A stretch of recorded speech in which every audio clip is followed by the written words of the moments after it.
Welcome back.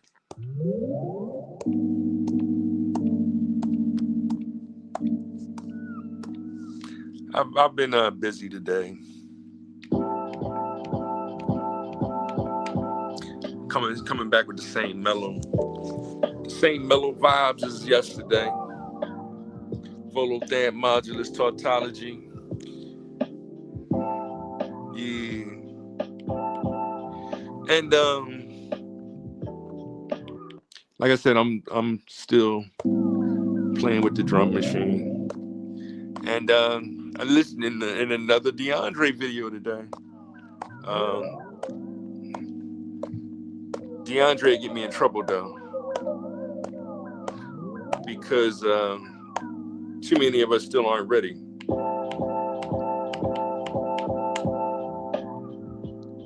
So I also listened to I was watching or listening to Tim Black all day, and he was talking about what's that comedian's name from Philly? Um, I should know, right? He's from Philly. I'm from Philly. Um, uh, Whatever his name. Y'all know who I'm talking about. The little short dude. And it's not hate. I like him. He's a cool dude. I like his comedy, and the fact that he had the Kevin Hart.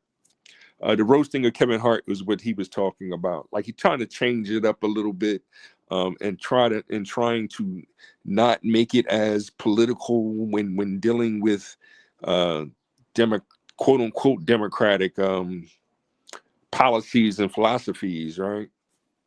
And why exactly um, we've been forced to delineate from such thought processes, and why it's relating to Kevin Hart, like just in comedy, um,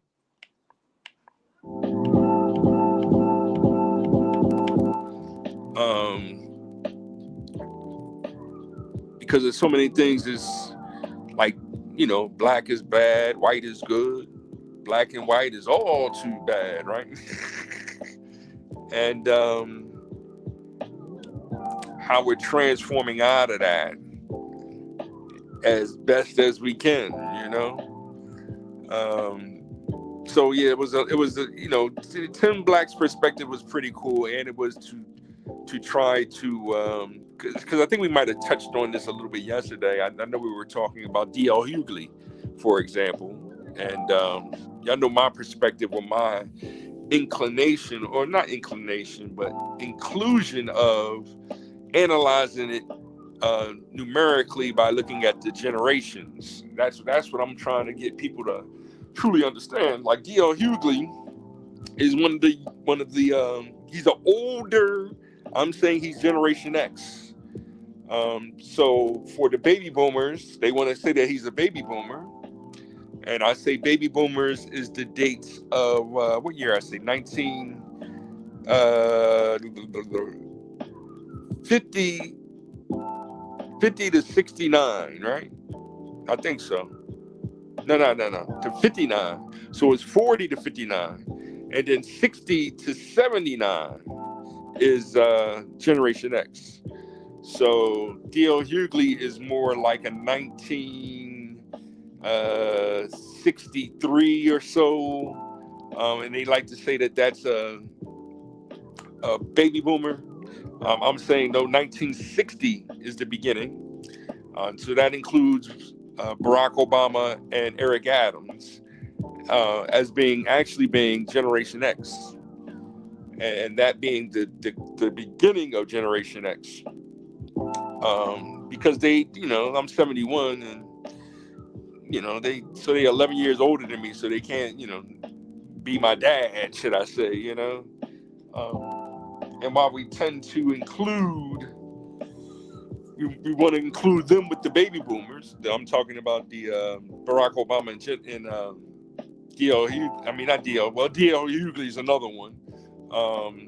Kamala Harris is another one. She's actually 62 or 63 also, right?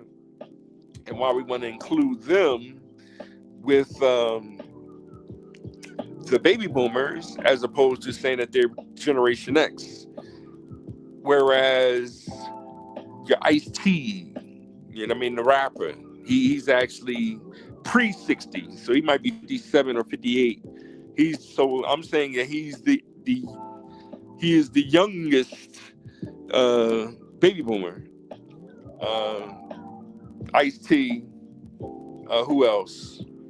Fab Five Freddy, Africa Bambaataa. Who else we got? Like, I can run through the list, right? And they have been critical in the development of hip hop culture when it came to the late 70s and 80s, especially when the movies started kicking in, where yes, Belafonte is a baby boomer or older, right?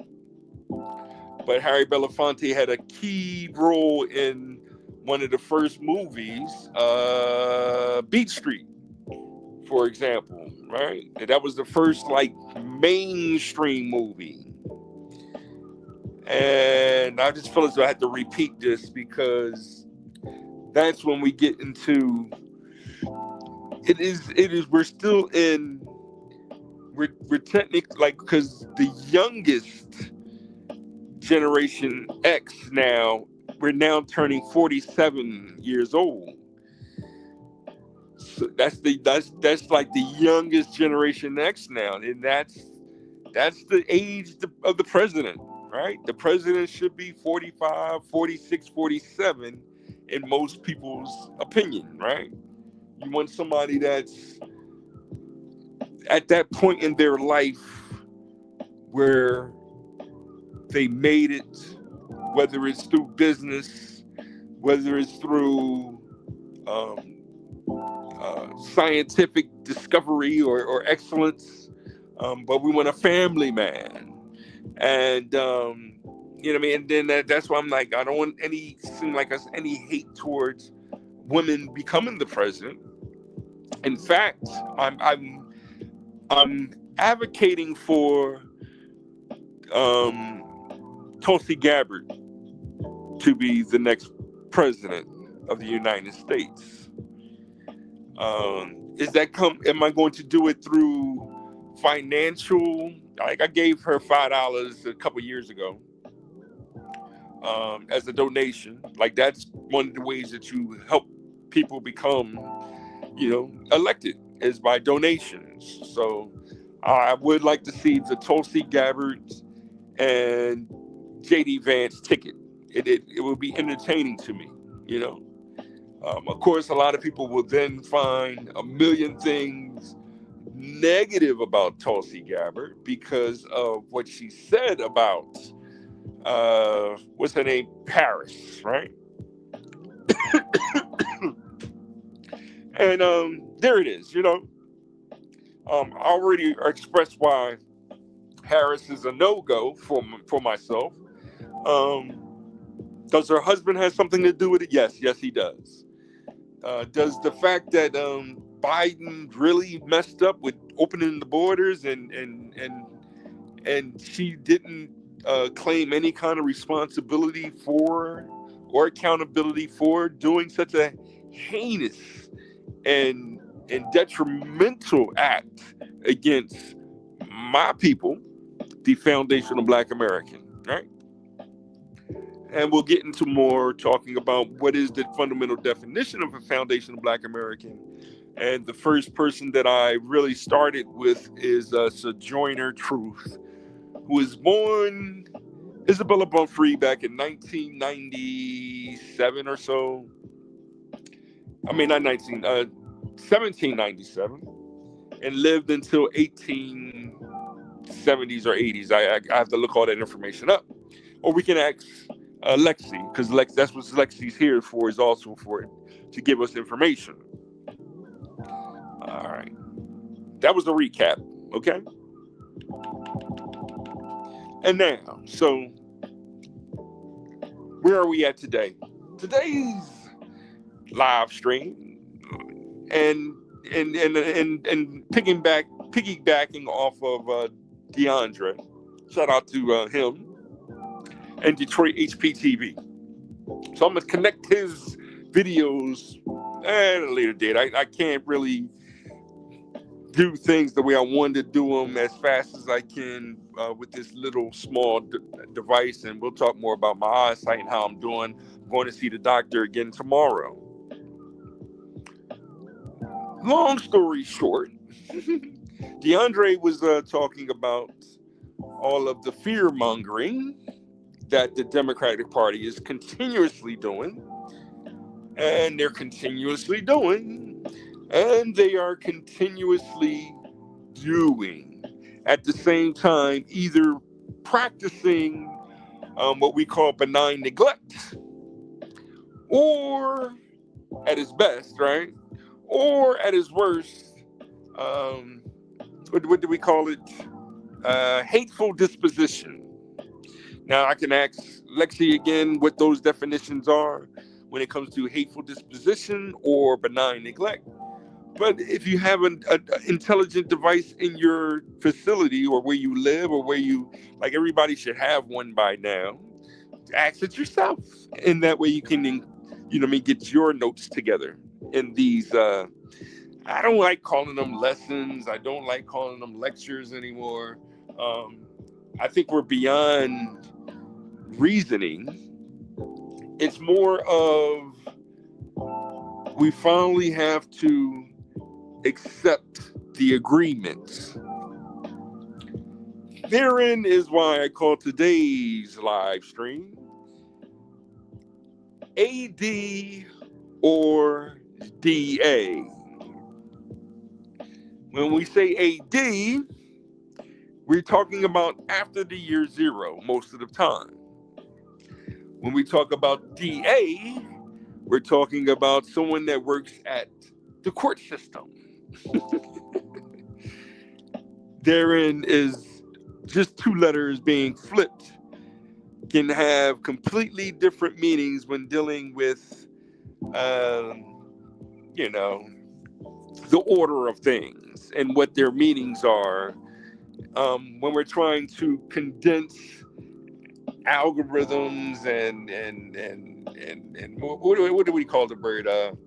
Even Foundation of Black American as a I'm a little tongue tied because but let's go with AD for example, right? Because we say AD, we tend to think of after death, but that's not what AD stands for.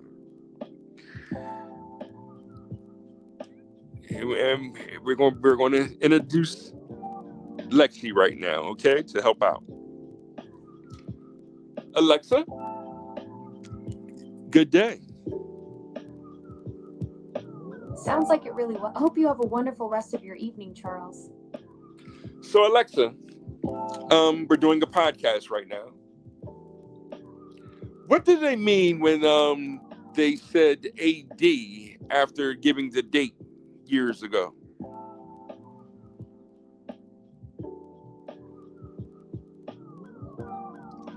She didn't hear me. But she heard me. You know what I'm saying? That's how they do, right? And I was saying she to be facetious. I usually call it it. Alexa, we're doing the podcast. Say hello to the people. Hey there, podcast listeners. Charles and I are here bringing you some digital magic. I'm your friendly neighborhood AI assistant, ready to chat about whatever wild topics you throw our way. Alexa, we were wondering, what does the AD when giving a date? What's on your minds? I'm all ears. Well, metaphorically speaking, since I don't actually have ears, but you get the idea. Metaphorically, right? Alexa, what does it mean when you say AD after a date? What did it used to mean when you said AD after a date, giving a date? AD stands for Anno Domini, which means in the year of our Lord in Latin. It's used to mark years after the birth of Jesus Christ. For example, today's date is May 14th, 2026 AD. There it is. Alexa, in the court system, what is the position of the DA?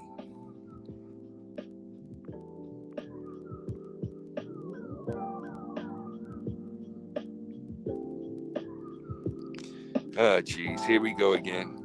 Alexa, in the court system, in the judicial system, what does the term DA mean?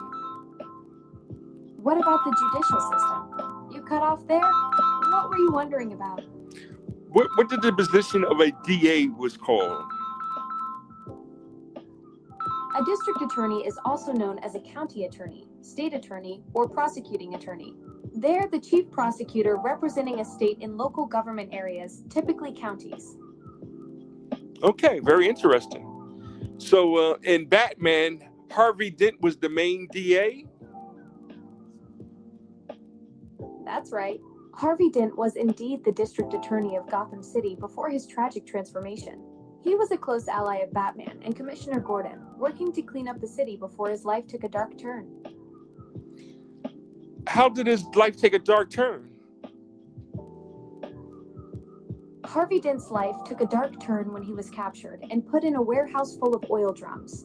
Though rescued by Batman, half his face was disfigured in the explosion, driving him insane and leading him to become the criminal Two-Face.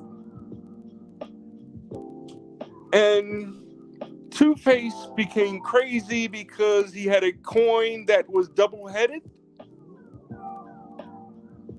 Actually, Two-Face's coin wasn't originally double-headed. It was a regular silver dollar that got scarred on one side during the acid attack, and he uses it to make decisions. Scarred side means evil, clean side means good. There it is. So originally, before he got acid, he had a double-sided coin, both heads.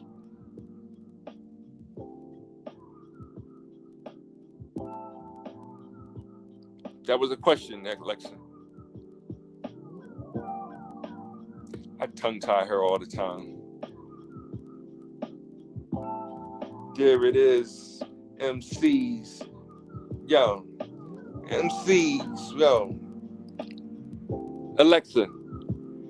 Harvey Dent's coin was originally double-sided heads, correct? Actually, Harvey Dent's coin wasn't originally double-headed. It was a regular silver dollar that got scarred on one side during the acid attack, and he uses it to make decisions. Scarred side means evil, clean side means good. Okay, Alexa, I must be talking about the movie, The Dark Knight then. You're right. In The Dark Knight, Harvey Dent uses a two-headed coin. It's a fascinating twist on the character story. Geez, I got a lot of work to do with her. Sounds like you've got your hands full. What kind of project are you tackling? We're having a nice discussion about the fate and you know, and how it can affect, you know, it can be a challenge. I don't see any recent chats about fate and challenges in our conversation history. Would you like to explore that topic now? Yes. You see, in the movie Dark Knight, Harvey Dent had a double-headed coin, and hence, when he had the attack, the acid attack, and he scratched out the other side, was a ironic twist of fate. Would you say? You're absolutely right. In The Dark Knight, Harvey Dent's two-headed coin is a fascinating twist. It initially symbolizes his belief in controlling his destiny, but after the acid attack, the scarred coin represents his shattered psyche and new philosophy that chance is the only true justice. Want to explore more about how the coin's symbolism changes throughout the film? No, we'll talk more about that movie later on, as well as The Matrix and iRobot. One that I want to mention, though, is Fahrenheit 451. Are you familiar with that movie? Yes, I'm familiar with Fahrenheit 451. It's a classic dystopian film from 1966, directed by Francois Truffaut, based on Ray Bradbury's novel. The story follows a fireman who burns books in a future society, but starts questioning his role after meeting a free-thinking woman. Are you planning to watch Fahrenheit 451 soon, or are you recalling it from past viewings? I'm recalling it because of the kind of ending of the story in which everybody memorized at least one book. That's a fascinating detail about the ending. In the novel, Montauk escapes to the countryside where he meets a group of intellectuals who've memorized entire books to preserve knowledge.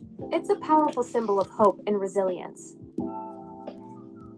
Alexi, do you think it's some kind of relation with the movie The Book of Eli, where Denzel Washington memorizes the Bible? That's an intriguing connection.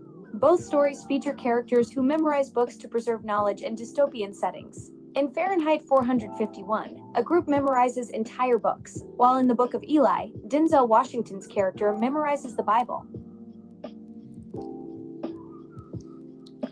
Way back in the days when hip-hop began, with Coke, Rock, Kool Herc, and then Bam, B-boys went to the latest jams, but when they got shot up, they went home and said, it's gotta be a better way to hear our music every day. People getting blown away, but coming outside anyway. They tried to get outside to see the park. Power from the street light made the place dark, but Jody didn't care. They turned it out. I know a few understand what I'm talking about. Shout out to Karis One. Yo, knowledge will begin until I finish this song, cause the rhyme gets rougher as the rhyme goes on. You sweat as your step about to get hyped, or should you just listen to the man on the mic? You're physically here with me, but how could you tell if it's meant to be hip hop and you're not mentally as well? Wow, wow, wow, wow, wow. Yeah, there it is. Wow, wow, wow, wow, wow, wow, wow. Shout out to Rakim. And we will go over all of them again. Both Karis One and Rakim are also in that 1961, 2, 3. I think Rakim I think is older than Karis One by a year or so. Big Daddy Kane is also in there. LL Cool J is also in that 60 to 65 range. That's why I salute all of them like big brothers, you know what I'm saying? And much respect. There it is, and I consider they are Generation Next to me. And that's why I'm pursuing this the way that I'm pursuing it, because we grew up in the height of what the 60s and 70s, the children's of the 60s and 70s has become. In fact, that's what we used to say, me and my son used to say, we are hip hop, we are the children of the 1960 civil rights movement. So, yes, we're including the legendary and tragic story of Emmett Till. My son, when he was 4 or 5 years old, he talked about Ruby Bridges, and I showed a relation between him and his schooling and going into a predominantly white school. We also touched upon Claudette Colvin when he was old enough. Those three children are pre-60s, and they are the ones that led to,